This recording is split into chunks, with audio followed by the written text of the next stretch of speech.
Chapter 5, Flight. Hey guys, what's going on? I'm the Nufferdog, and welcome back to some more Fire Emblem Path of Radiance. In the last episode, we learned that Crimea and Dain, two of the countries from this game, have gone to war, and now... oh yeah, and we also found some mysterious woman in the forest, and she's apparently awake now. So, how are you feeling? Oh, I'm fine, and you are? The name's Grell. I'm the commander of this mercenary company. Okay, I'm not gonna do these voices the whole time, but this is a fairly important plot moment. Lord Ike, was it? You have my gratitude. Pardon my bluntness, but I have some questions for you. Tell me, who are you? What were you doing in that place? The place where Ike found you was evidently the site of a fierce battle between Crimean and Dain forces. Do you have some relation to the Crimean royal family? I make no promises, but we may be able to help you. Will you share your story with us? You took me in and cared for me. I will place my trust in you. My name is Elincia Rydell Crimea. I am the daughter of King Ramon of Crimea. What? You say you are the Princess of Crimea? Yes. That's an odd claim to make. I've never heard of King Crimea having any children. That is to be expected. My heritage, my very existence, has never been made public. Why's that? To avoid national turmoil. You see, I was born after my uncle Lord Renning was named as successor to the throne, so... They kept you as a secret to avert a possible blood feud. Yes, I'm willing to accept that for the time being. Very well, let's suppose that you truly are Princess Crimea. You must know what's become of the king and your uncle. I would like to hear that news. My father and my mother are dead. They fell at the hand of Ashnard, king of Dain. My lord uncle and the royal knights are still battling the Dain army, I believe. I see. I fled the castle to follow my lord uncle's orders and seek refuge in the kingdom of Gallia. In Gallia? Yes, we believed that King Kynegus would grant me sanctuary, so that's where I was going. But we were discovered by Dain troops and I lost my escort of knights. My life, the life I have now, was purchased with the blood of those brave knights. Does King Dain know of your existence? Yes. I was told the royals of each nation were informed of my identity in the event of dire circumstances. If that's the case, they must be searching frantically for you. You know, knowing that the King of Dain was so crazy, as they do, he's completely off his rocker, it kinda seems odd that they would tell him secrets about the royal family, but... Gallia! That's exciting. Princess Crimea, truly. Father spoke to her as if he believed she was telling the truth. I see. What is it, Titania? It's nothing. I was just remembering something from the past. From the past? Back when you were still a Crimean royal knight? What? How do you know about that? A long time ago, I overheard Shinon and some others talking about it. They keep such loose tongues. Was it a secret? No, it wasn't, but much like I have more experience than you, I also have many more things to worry about. Like Princess Crimea? Well, yes, I myself was unaware of the princess's existence, but now that I think about it, she does bear a striking resemblance to both the king and queen. So she probably is the true princess. I wonder what father would do. Will he take her on her request? Take on her request. We've got trouble! Outside! There are soldiers! A lot of them! What? Okay, more important stuff's happening. Is everyone here? Yes. Commander, what are the Dain dogs saying? Turn over Princess Crimea and leave the area immediately. Comply now or we will attack. Pretty straightforward. What are we going to do? That's what we're here to decide. One thing has been made clear by the arrival of our friends outside. So I would say this confirms her identity as Princess Crimea, wouldn't you? Yes, but what do we do now? I'd like to hear the opinion of everyone here. Titania, I'd like to hear from you first. The blame for this war rests on Dain. If we ally ourselves with them, the company's reputation will surely suffer. Conversely, if we deliver Princess Crimea safely, our stock will rise in the eyes of our primary employers. Our road is clear. Soren, how about you? There's nothing to think about. We must deliver the princess to Dain immediately. Even if Crimea is in the right? We are mercenaries. Our actions are dictated only by self-interest. If we want to ensure our future, we need Dain in our debt. They will win this war after all, and nothing else serves us better. Shinon, Gatri. Soren's a pompous superior whelp, but he's got the right idea. Besides, the destination's Gallia, so it's a moot question. I don't care how much we get paid. There is no way under the sun I'm going to stinking beast country. Princess Alincia, she does possess a certain regal beauty. There's a lot to be said for that, you know. However, I do prefer country girls, a bit cuter and not quite so standoffish. Oh, forget I said that. Whatever you decide is good for me, Commander. Yep, yep. Oscar, Boyd, what about the two of you? I agree with Captain Titania. If we turn the princess over to the Dayan army, we're essentially giving them permission to kill her. I'm in favor of helping her. That's what heroes are supposed to do. Well, Rhys, what's your opinion? I believe that none of this hinges on whether she's a princess or not. Refusing to aid someone in need is not something we should ever do. That's what I think. That's right, let's help her. Please, we have to help her. And what about you, Ike? I agree with Titania. I say we help her and take her to Gallia. I see. I think I know where you all stand. Well then, here's my decision. We escort the princess to Gallia. Tss. Are you sure that's for the best, Father? Yes. Besides, I think the choice has been taken out of our hands. What? Open your ears and listen! Listen, all of you! Huh. What is it? I don't hear a thing. Idiot, that's the problem. Don't you think that's a bit odd? Complete silence in all four directions. Oh, so that's what you're talking about. I see what you did there. Not only are the animals quiet, but the bugs are silent too, and that is unnatural beyond belief, which means we're surrounded. The soldiers aren't waiting for an answer. They already decided to attack. It would appear they had no intention of keeping their side of the proposed bargain. They were planning on lulling us into a false sense of security and destroying every one of us. Soren, some tactician you are, you were advising we fall right into their trap. Jerk. But it's okay, Soren's cool. Now if it was Shinon saying that, I mean, he's just bleh. I don't care what he says, he's just a jerk either way. I'll go and hold the rear entrance. Ike, you're in command here. Don't let the enemy take the front. Got it. Be careful, Commander. I'll give it a shot. See, this is their way of preventing you from using Grail as a member of your team. You don't get to use him at all. So how are you guys doing? I'm recording this few days after last time I recorded. That was last weekend. I still haven't uploaded any. Hell, I still haven't fully edited any, which is just laziness. But I figured I couldn't really start uploading yet anyway because I didn't have enough to last the week. So uploads will probably be starting this next week. Anyway, conditions are just defend for 6 turns. So all we have to do is protect our units and prevent an enemy from reaching this spot.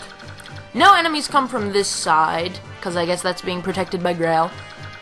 So we're basically just defending this spot here, which makes a nice kind of choke point. I mean, it's wide, but we have enough physically tough units that we can defend it.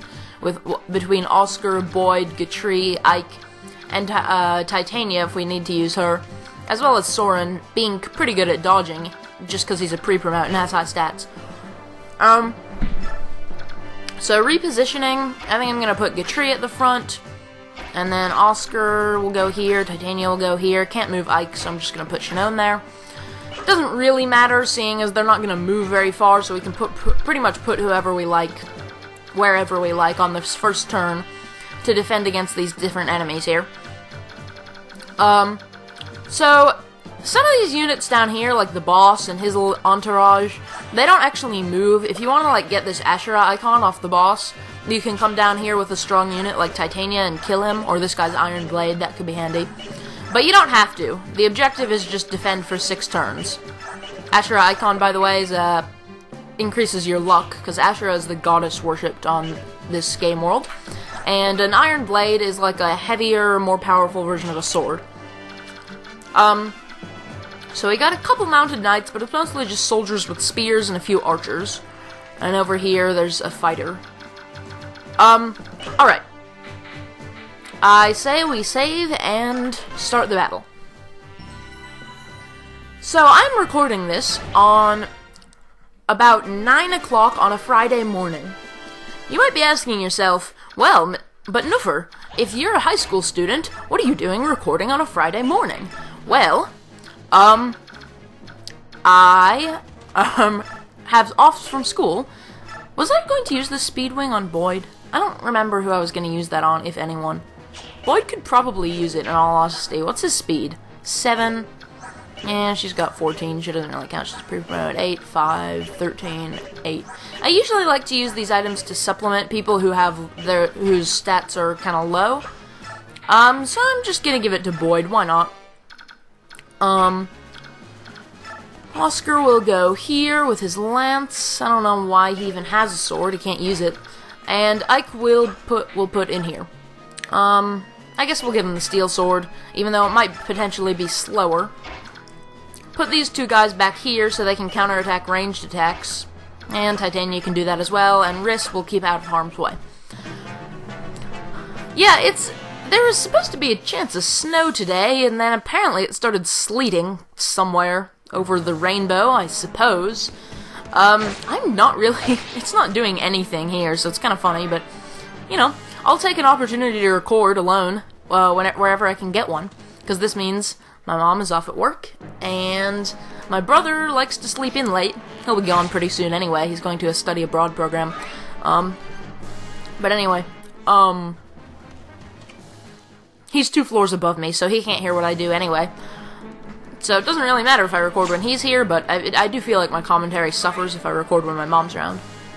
So something I've been wanting to do, since I forgot to do that on my second recording try last time, is I want to give more detail about my feelings on the Fire Emblem Awakening demo. Because I'm pretty excited for Awakening. Coming to 3DS February 5th-ish or so? I'm not actually sure exactly when it is. It's like 2 weeks from now. I believe you can pre-order it. But there's a demo on the eShop, and it's pretty darn awesome. I have to say, I mean, okay, so the game looks great, the graphics are amazing, there's good voice acting. That's a nice change of pace, especially considering this game's voice acting was a little in places. We are kind of being swarmed here. Can have Soren attack one of these guys? Don't know. Yeah, he can't double hit them, so no actual kills are available. Shinon could come over here, kill this guy, just use the iron bow. Yeah. Fire Emblem Awakening was mostly good. I was really impressed with it. I mean, that turned it into, like, oh my god, I'm going to buy this as soon as humanly possible kind of game for me. Which doesn't happen for me all that often. Especially since I don't get to buy games that often. It's just kind of whatever is at the top of the list of games that I want. And then everything else I have to wait forever to actually be able to play. But Awakening, I am going to get it as soon as possible. It looks amazing. I mean, I didn't play Shadow Dragon, so I don't really know what Fire Emblem games on the DS have previously looked like.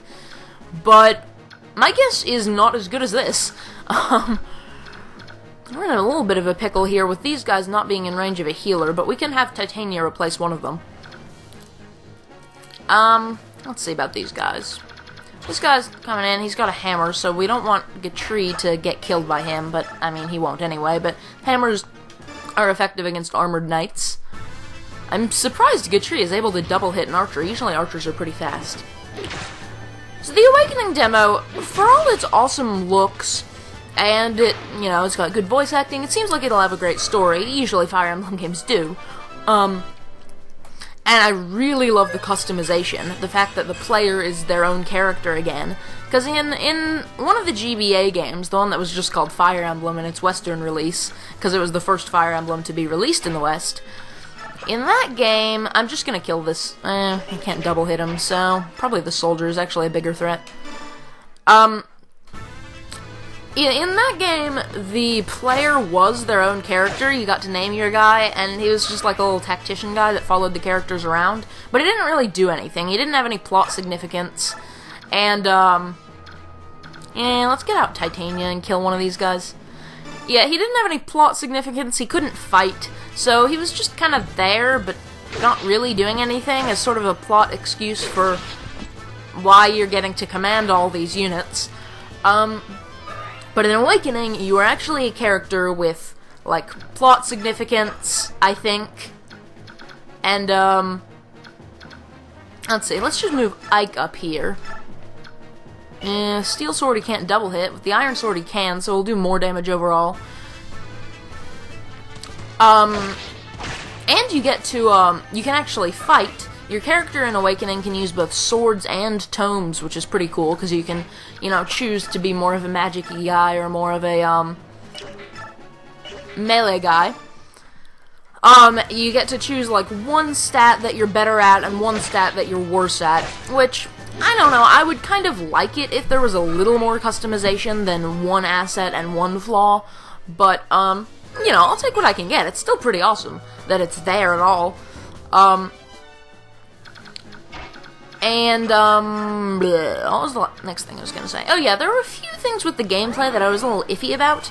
I think I've talked before about how with Fire Emblem games, it's kind of hard to switch between different Fire Emblem games, because they always make slight changes to the gameplay that can throw off your strategies, and you have to know everything pretty comprehensively to be really good at everything and not, you know, have characters die from stupid mistakes, like, oh, I didn't realize Mounted Knights couldn't move again after attacking in this game, which has been the case for me in the Sacred Stones, which I'm playing through on the 3DS.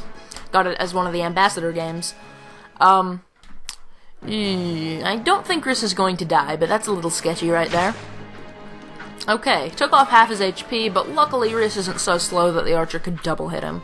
So he should be safe for the rest of the turn. I don't think any other ranged attackers can reach him. I knew it was a little risky putting a healer back there, but I wanted to heal Boyd, and I didn't think he would die. And I was right, for the time being. Now we just have to hope against hope that Ike won't die. Oh crap, 4 HP, but I don't think anyone else can reach him.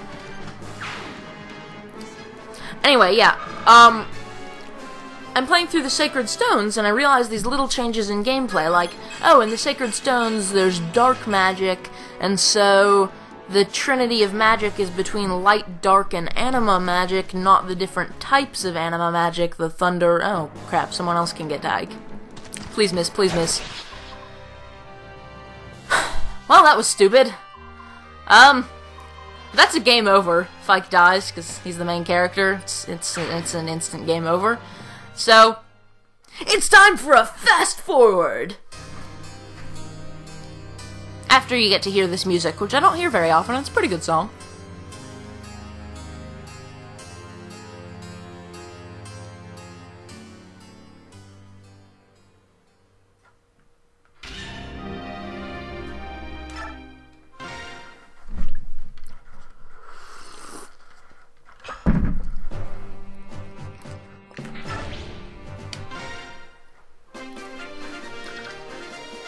Well, I guess that was kind of an unnecessary fast-forward, seeing as that I saved right before the battle, so there weren't cutscenes or anything, and you can skip the cutscenes anyway, so kind of a moot point. I think I'm going to place these characters differently, and then we'll see how the turn unfolds. Maybe Boyd... Oh yeah, I used the Speed Wing. Boyd will be there. Gatri will be there. Ike will actually have the Iron Sword because he's faster with it and be there. And Oscar will be there. Riss will hang back here as usual. Titania has the hand axe. Soren's got the wind. And Shanon's got the bow. Iron bow. And unequip your useless archer band. I can sell it later. Fire Emblem. I do not know the words to this song.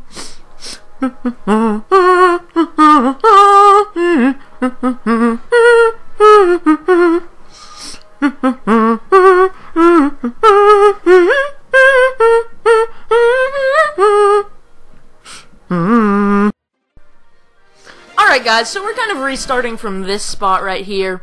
I guess you could call it the Let's Play curse. I don't pay attention well, to what I'm actually doing in the game. Okay, I'm considering whether or not... I think we should have actually... I realized this halfway through moving my units next turn. We probably should have lined them up here, because further back kind of offers better defensive options. So, Soren, can you, like, kill a guy for once? No. Alright, well, Gatree's practically invincible, so he'll just be way out there and just sort of stand there and be a wall of defensiveness. You know, I think I really need to change the settings on this TV, because you guys will be able to see this better, but this stuff's so dark, I can barely see anything when they're actually in a battle there. Alright, Titania's going to, I think, kill that guy with the hand axe. That'll work. Oh yeah, so back to talking about switching between different Fire Emblem games and how it relates to my feelings on Fire Emblem Awakening. It sounds like an essay. This is complicated stuff here. I mean, Fire Emblem. This is some hardcore stuff. Ooh, wait, we need Boyd to be able. I mean, wrist. I always screw everything up. All right, Oscar, you will. Okay, Ike, back up. You don't have a vulnerary? What the heck? Well, why does Shinon have 2 vulneraries? Ike, take his vulnerary and use it. Shouldn't be this hard. Okay. And Shinon's also going to back up. No, Shinon needs to be here. And then Boyd is gonna sit his butt right here, and Riss is gonna heal him.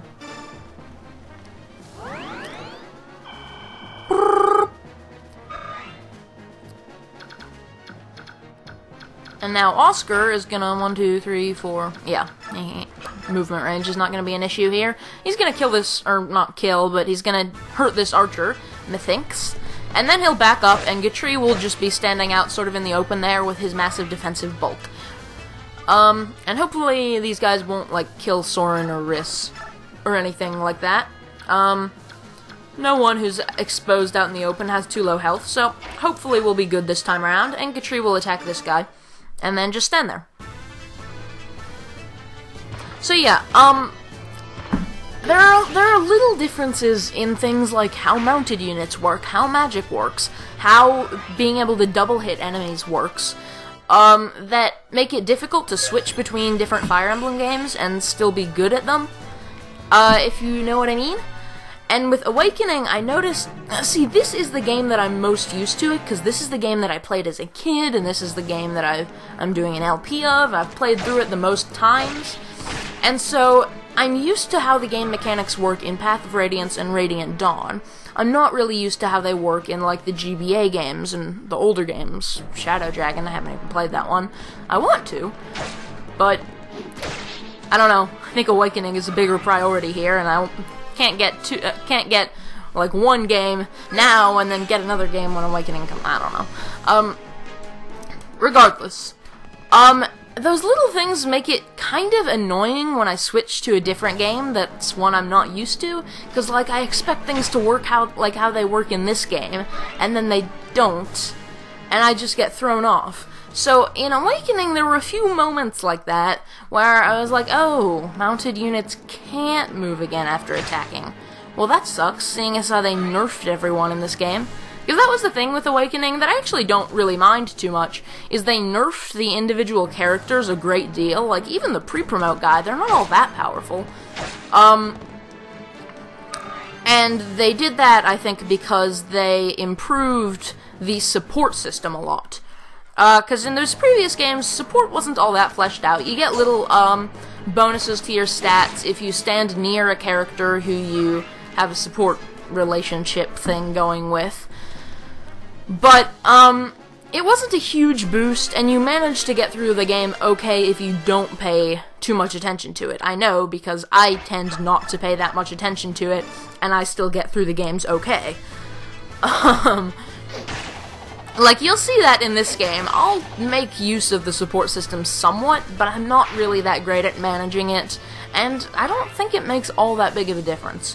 If I was playing on the highest difficulty, I might, put more effort into it, but Alright. Soren, can you attack this guy? Soren is not fast enough to double hit anyone. I should have given him the speed wing. I gave him the Seraph robe, didn't I? No, I didn't.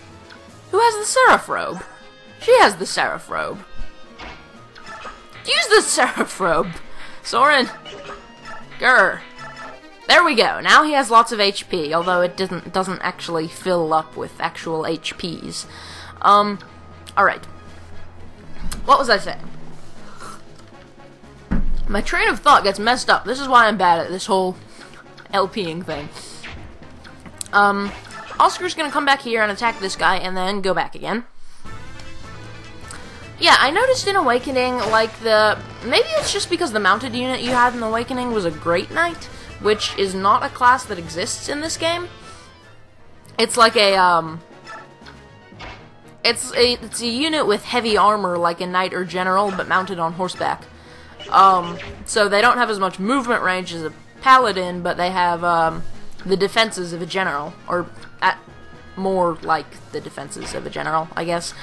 Okay, we're just gonna keep Gatri sort of out in the open there and kill this guy. We're just being swarmed here, and I'm really trying to keep everyone's health up well enough, but, I don't want to put Riss in too much danger, so it's kind of a trade-off there. Alrighty. I think what we should do is heal Boyd. He has the lowest health here. But see, then Riss is right there, is vulnerable. And there's 2 archers here, and the 3rd back there won't be able to get to Riss, so I guess that's a moot point. But he leveled up, so that's nice. His luck and resistance went up, but his defense didn't, and his defense is 0, which is terrible. There's this archer, and there's this archer, and this archer, yeah, can't attack him. But Gatri probably can't kill this archer.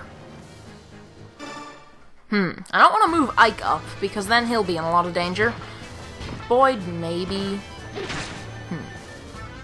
This is risky stuff. I don't know, I didn't have much trouble with this mission when I played through this before. I mean, I think I did when I was younger, but I didn't, okay, IQ, kill that guy. But I didn't in my practice run just recently.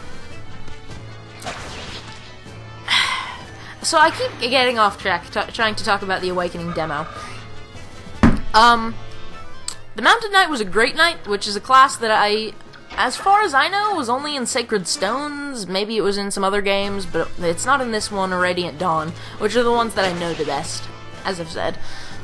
So maybe that's why he can't move again after attacking, because he's slower, because the armor slows down the horse, or whatever. But I don't know, I think that might be an actual change to the gameplay, because in, like, Sacred Stones and whatnot, mounted units can't move again. And that archer was able to get to Riss. Shit. Please don't kill him. Please don't kill him. Please don't. Yes! 1 HP! Okay, I won't sing the Hallelujah chorus again. That's pretty embarrassing. But yeah, also when I played through the Awakening demo, it seemed as though it was impossible to double hit units with an individual character, like what Ike just did, where he gets to hit him twice because he outspeeds him by a certain amount, and wow, that was an awesome level up. Every stat up except resistance. That's pretty amazing. But then I was told by a friend that in Awakening, double hitting is still there, it's just that none of the units actually outsped the enemies by enough, which seems kind of weird, because you'd think, because like I set my main character to specialize in speed, and you'd think that a guy who specializes in speed, using a sword or a magic tome that's not that heavy, would pretty easily be able to double hit a slow axe-wielding enemy, but I guess he wasn't all that slow. Please don't die, Oscar. Whew, 1 HP. Don't— oh, idiot. I was kind of hoping he wouldn't kill the guy, because he doesn't double hit them that often, but man, I'm just doing terribly. I don't even know. I guess it's Let's Play Curse. I'm just not paying enough attention to things. Please don't kill him. Please miss. Please miss. Please miss. Please miss. Yes! Wow, I just banged my— that wasn't even the table, that was the Wii remote. I just banged my hand down on the Wii remote that's sitting on this table. Oh, come on! Of course, I should have figured it was a mounted unit. Please miss. Please miss. I will see you guys after another sped-up montage. This is the problem with doing an LP of this game, and I have to push this table back to reset the Wii.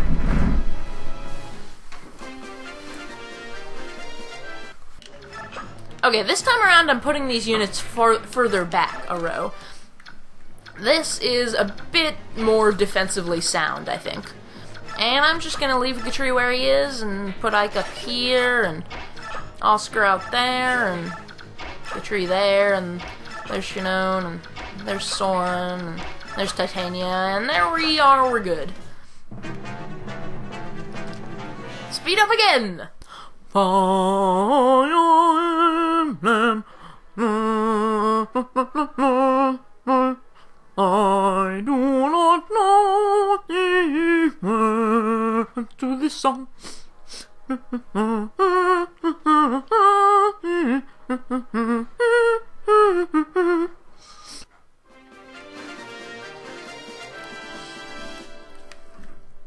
Alright, I'm gonna talk through moving these guys around here. So I get Fire Emblem. A big part of Fire Emblem is learning from your mistakes, which I get. Okay, I'm paying more attention to these archers this time. There's 2 of them that can get to me. A big part of this game is learning from your mistakes, which I get.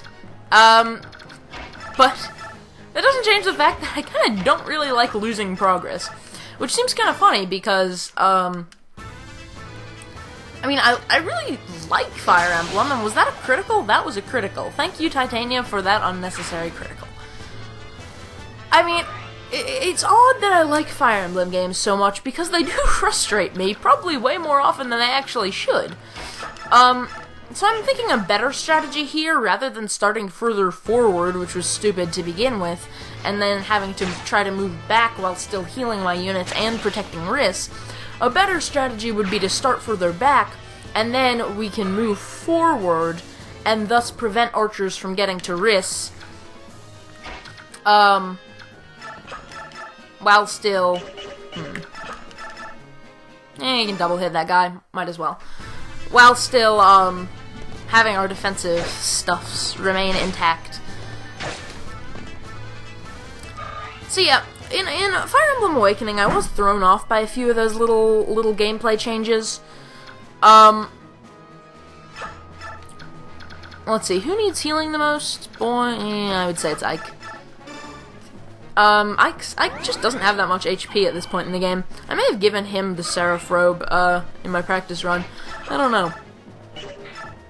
Can't double hit him with the steel sword, so of course we're using the iron. But I don't know. I don't... It seems like my units should have been faster and been able to double hit those revenants and whatnot. But anyway... I do like that the support system is way more fleshed out. I don't know exactly how it's gonna work, if there's gonna be, like, conversations between missions like there is in this game. Or if it's gonna center more on stuff you do in battle, or exactly how everything's gonna work. But I've heard that it's a lot more fleshed out, and you can see that they are putting more emphasis on the support system by the fact that when you're in battle, a unit who is next to you on the map actually appears next to you in battle. It tells you what stat buffs you're getting from the support, and Gatri is getting awesome criticals. There we go. Now, and it also, sometimes the unit who's supporting you will also be able to go in and attack enemies, which is pretty awesome, and that kind of makes up for the apparent relative lack of double hitting, which apparently is not true at all. And let's see, is Boyd in danger of just getting completely slaughtered if I put him out here? Because then a couple of different units would be able to get to him. But I do want to kill this archer, so I'm going to risk it. Which I probably should be learning from my mistakes and not doing risky stuff like that, but whatever. At least now we don't have to worry about that archer.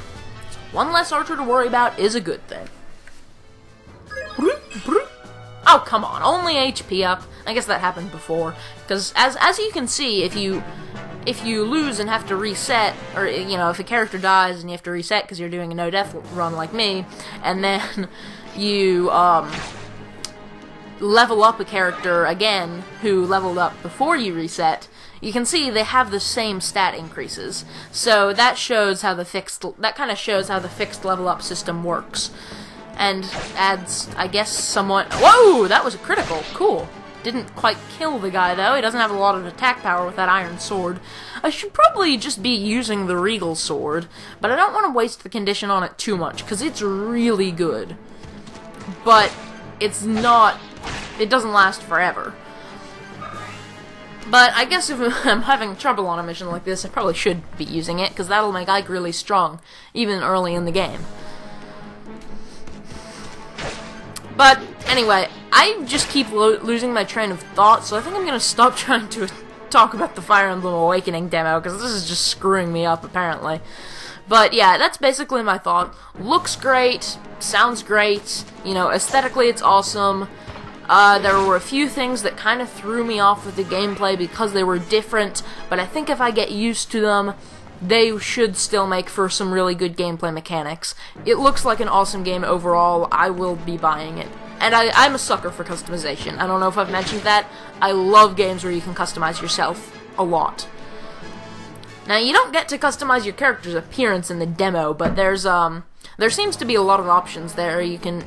in the demo, all you get to do is select a gender and, name him and select, like, your stat specializations.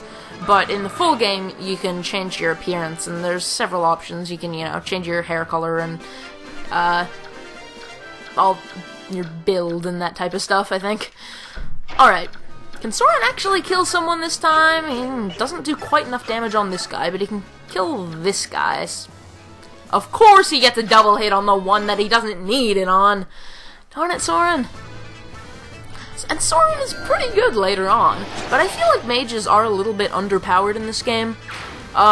And they could stand to have some of their stats be a bit better, because they're so physically frail, it can be kind of hard to use them. They're harder to level up than melee characters, because melee characters, it's easy to just put them out in the fray. So I'm going to actually back up Boyd. I'm going to have Riss heal Ike, because his health is pretty low. But then I'm going to put Boyd back there, so I don't have to worry about his health, while still being able to use Riss for someone else. And then Riss is sitting right there, so I'm going to put Titania out here. I know, I should be avoiding using her, but what are you going to do? Wachoo! I don't know why I have to make these silly noises, but I just like making silly noises, so you don't try to infringe upon my right to make silly noises in my Let's Play videos. Man. You know what? Regal Sword. Screw it. Still not enough to kill the archer, of course. Actually, Shinon could finish the archer. Regal Sword would be unnecessary for helping him kill that guy, though. He's just not doing much damage with the Iron Sword. What about the Steel? He just can't double it with this. Okay, screw it. Regal Sword. And kill that guy. And then Shinon will come up and shoot the archer, because Shinon is a sniper and therefore will win archery duels all the time. And Oscar will do something. Well, he'll do something. I mean, he's a cool guy. We'll find some use for him. So there's Ike's awesome level up showing its face again, I guess. Level ups don't have faces. Alright, we can also do this, I suppose. Well, at least weaken him.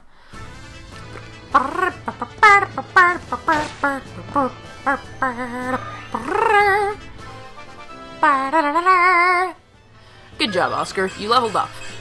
And actually, that was pretty decent. For some reason, I was expecting him to have a crappy level up. I don't know. It's kind of I don't even know what I was saying. My train of thought is just shot in this video. Maybe this is what I get for recording early in the morning. But anyway, there we go. We've done that. We've completed that. I also made the mistake of leaving this door to the game room open a crack, with the intent of allowing my cat to come in if he wants. So far he's been avoiding the room, but I have a feeling he's going to be annoying at some point today. I came in here to record, and the spot where I sit on this futon down here is covered in cat hair. It's kind of gross. Had to clean it before I could record. There was so much. My cat is cute, but he's kind of weird. As cats are wont to be, I suppose. Alright, Ike. You got the Regal Sword. Don't screw this up. Also, Boyd wants that hammer, so please... Yeah! Yes, a critical that wasn't unnecessary. It's a rare instance in this game sometimes, but when it happens, you're always grateful for it. Ike is actually... Oh, discard item, of course. Well, I don't really need more iron sword. Oscar has an iron sword. I guess I'll discard the iron axe. axe. I mean, it doesn't really matter. Boyd has an iron axe already. We're gonna trade the hammer off to Boyd. See, in just 1 or 2 missions in this game, probably like after the next mission or something, you get the ability to stop at a base between missions, and you have a supply convoy where you can store stuff, and you can sell items and all this great stuff. But, so it's turn 4, so we only have to survive a couple more turns, and we've just killed a lot of the units, except the ones sitting back there, and these guys who just came in. Archer can't get to us yet.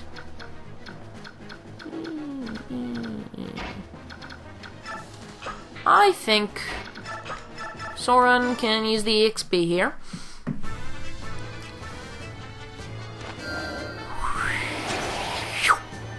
I always think the effect on that wind magic looks really cool, but wind magic is the weakest magic, so sometimes, I don't know. It's hard to use mages in this game. It can be kind of annoying. And I just now realized that there's heal hedge right here, so I could actually just stick a unit whose health is not that low, but not that great, and Riss doesn't have time to heal, and I could just stand him in that heal hedge, and that would actually help. Heal hedge is completely nonsensical stuff, but it's kind of fun to have in there, in existence. And Riss leveled up. Yay! Level 5 priest, stats that he doesn't need to be that much higher, that badly, leveled up. I'm tempted to send someone like Titania out to kill this guy, but I don't want her stealing all the EXP, especially since I'm not really planning on using her. I don't know. Let's just stick Boyd here, stick Gatry there, and why not? Oscar will go here. We're kind of spreading out our defenses a little more, I guess.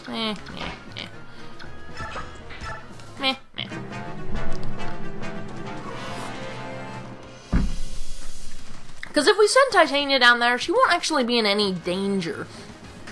But I just don't want all that EXP going to waste if it doesn't have to. Oh, okay, so the boss is actually coming up. So if he comes up quickly enough, we might actually get a chance to kill him without just having to send Titania on this gigantic mission. So we got another set of these guys down here. That's kind of weird. How would Soren do? Ooh, Soren can actually double hit a guy against whom it's useful. That's a nice change of pace this early in the game. Come on, Soren. Come on. Don't let me down here. It's too bad he couldn't get a critical. This is somewhere where it actually would have been useful. But he leveled up, so it's all good. It's all good.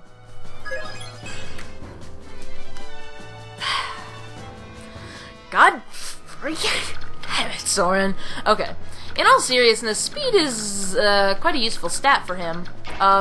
So I guess I shouldn't complain, since, I mean, I've been complaining about him not being able to double hit. So yeah, I shouldn't complain when his speed goes up, but only his speed going up? Come on. Oh well, I mean, these things just kind of happen in this game. You just gotta expect it. Expect the unexpected. That is stupid advice, actually. Don't try to expect the unexpected, because it's impossible, because that's why it's the unexpected. It's not possible to expect it. Okay, I'm just gonna shut up now. If I send Ike there, he'll kind of be in danger from these guys. On the other hand, these guys aren't that strong. What? Ooh, he can double hit with a steel sword. Let's do that.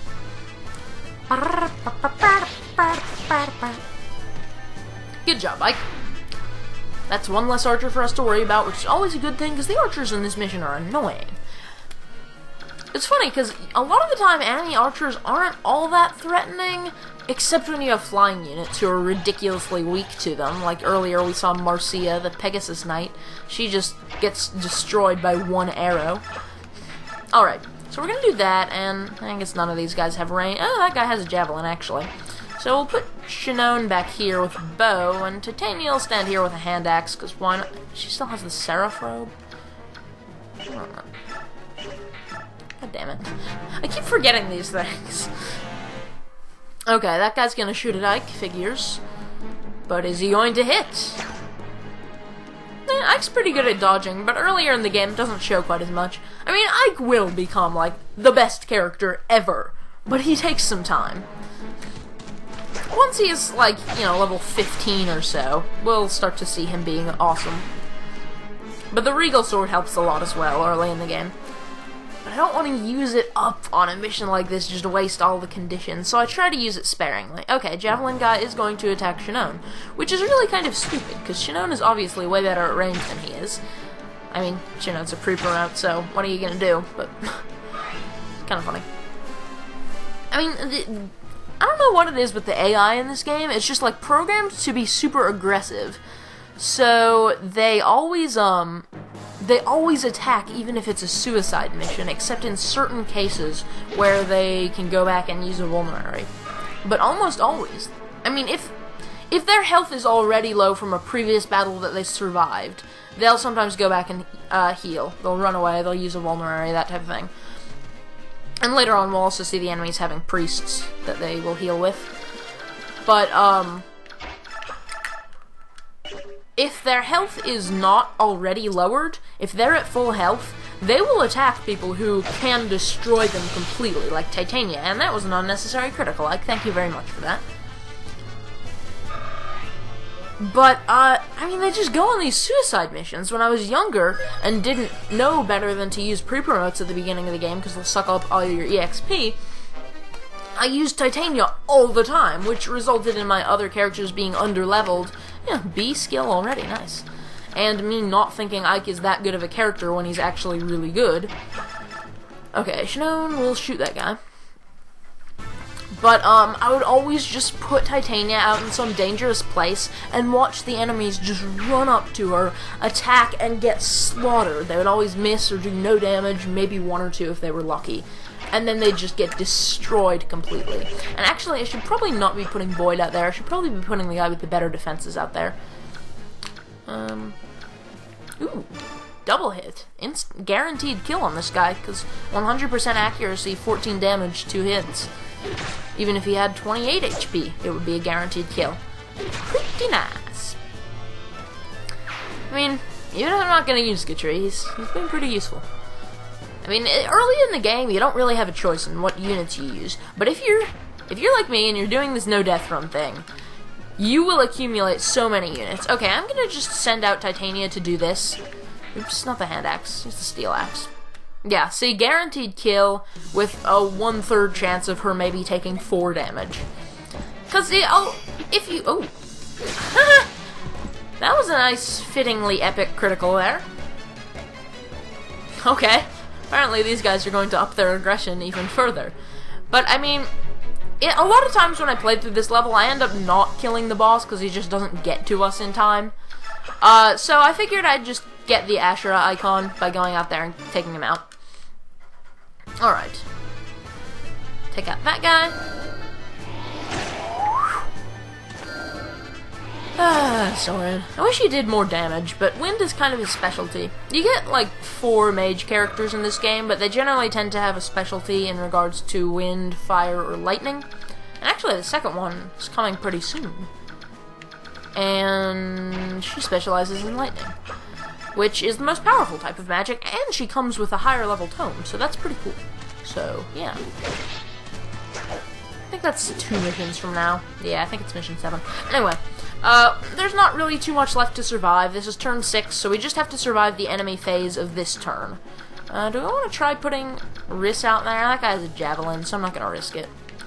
Oscar will come over, because why not? And Riss will do something unnecessary, like heal Soren, the 1 HP. Oh wait, Soren still hasn't gotten the Seraph Robe. God freaking dang it.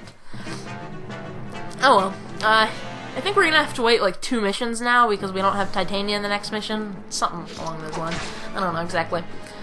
Well, Boyd survives, is that okay? This recording's been going on for 50 minutes. 50, not 15.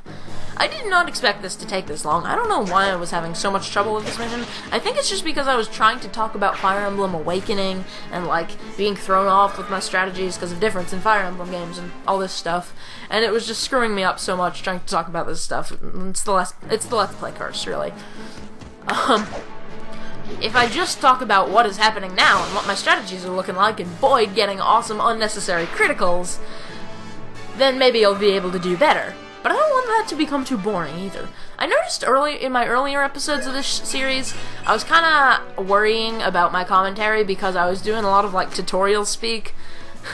Like, you know, later in the game, this'll happen, we get this, and, oh, this is useful at this point, and explaining how the game works, but not really commentating much, I guess you could say. So I'm gonna try to change that a bit, but at the same time, I have to try not to run out of things to talk about. This is how LPing works, I suppose. Well, they all made all that movement for nothing, because they retreat. Even if you didn't kill the general guy, he would, they would still retreat, just the text would be different, the general would say something. We're enemies of the Dayan Kingdom now. We've no time for rest. Everyone, pack your things now. We leave at once, before the enemy brings reinforcements. Understood. Boyd, come with me. Right behind you, brother. Ah, we've got to hurry too. Come on, Rolf. We've got to pack as much food and supplies as we can. Well, whatever you say, let's go, Mist. Titania, take Shinode and Gatri and make sure we have a secure road from here to the Great Forest. We'll make our way to Gallia through the Sea of Trees. On my way, sir. Rhys, you stay with me. I want you to help me pull essential documents from the library. Everything else we burn. Yes, sir. Ike, you're in charge of the princess. Alright. Princess Valencia, I'm going to ready a horse for you. What should we have you do? I know, go to the mess hall. I'm sorry? Time will go by faster if you're helping Mist than it will if you're just sitting around waiting for me. Oh, I understand. I can do that. Now, this may seem like just kind of a pointless little character scene, but it actually has some sort of plot significance here. I wasn't raised at court, so my life was a bit different than other princesses. Forgot to do her voice. I cooked, cleaned, sewed. Why, I did all manner of things. Really? That's surprising. I would never have guessed that by looking at you. Let's see, I also rode horses, practiced sword fighting. Ah, Mist, what's that around your neck? What? Oh, huh. I'm sorry, I didn't mean to. I guess I can show it to you, Princess Valencia. CGI.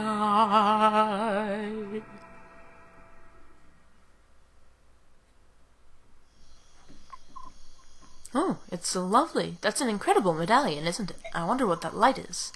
It used to belong to my mother. It's all I have to remember her by. I don't know where the light comes from. It didn't used to be like that. A while back, it just started glowing. The world is full of mysteries, isn't it? One thing is clear, though. It certainly is beautiful. I wonder what that light means. Ooh, mysterious. Well, I believe this is where the save screen Oh, no. We have evil people. What? What did you just say? I think I must be hearing things. I thought you said they got away. It appears treating them as ordinary mercenaries was a mistake. If they're strong enough to defeat General Dakova, we rank and file were overmatched from the beginning. So, you tucked your worthless tail and came running back here, is that it? Have you forgotten the Dayan Army's motto? Success or failure, life or death. Hey you, get this trash out of here. Yes, ma'am. Move it, you. No, please, I don't want to die. Dog's breath. I'm surrounded by worthless imbeciles. Ina, tell me which way we should move to catch these mercenaries and the girl. The Crimean capital, Melior, is already under King Ashnard's control. The remnants of the Crimean army are negligible. Negligible? Shouldn't it be negligible? Which means the only place left for the princess to turn is south, to the kingdom of Gallia. Ha! So the girl, like her dead father before her, seeks the friendship of those hairy devils, eh? What an absolutely stupefying world we live in. If she gains sanctuary in Gallia, capturing the princess will become that much more difficult. The mercenaries she has escorting her are a powerful group, not one to be taken lightly. I will gather intelligence on them as quickly as... It's not necessary. I will head up to the pursuit of our wandering princess. General Petrine, you will go yourself? If we know where the princess and her band are headed, there's no need for subtlety. I'll just hunt them down and kill them. Mercenaries? Ha! What are they to me? Remember, I am General Petrine. No matter who I face, I have never failed, nor will I ever. Ha ha ha. Evil people. Ooh. Is this? Yes. This is where the save screen pops up, so I'm going to end this episode off here. It was a bit long, almost an hour of footage, but we'll have some speed-ups. So, I'm the Niferdog, and I will see you guys next time with more Fire Emblem Path of Radiance.